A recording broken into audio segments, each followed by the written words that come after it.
आवाहन केलं जात आहे। कलावंत ढोलताशा पथक दरवर्षी हे ढोलताशा पथक आकर्षणाचा केंद्रबिंदू असतं। सिद्धार्थ जाधव, श्रुती मराठे यांच्यासह अनेक कलाकार मंडळी या ढोलताशा पथकामध्ये सहभाग घेऊन आपली सेवा बाप्पा चरणी अर्पण करतात।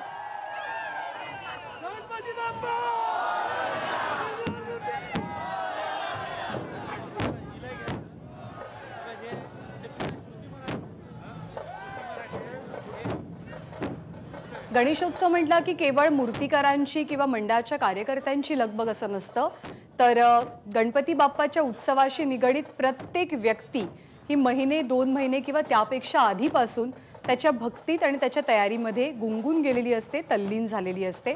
त्याचंच एक उत्तम उदाहरण म्हणजे ही ढोलताशा पथकं। या ढोलताशा पथकांची स्वतःची परंपरा आहे, स्वतःची शिस्त आहे।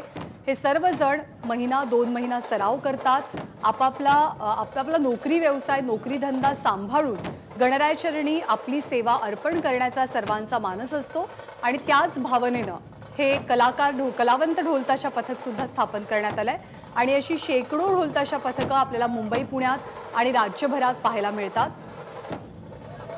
याच ढोलताशांच्या तालावरती थिरकत थिरकत वाजत गाजत बाप्पाला निरोप दिला जातो। विसर्जन मिरवणुकांमध्ये शेकडोंच्या संख्येनं गणेश भक्त सहभागी होतात।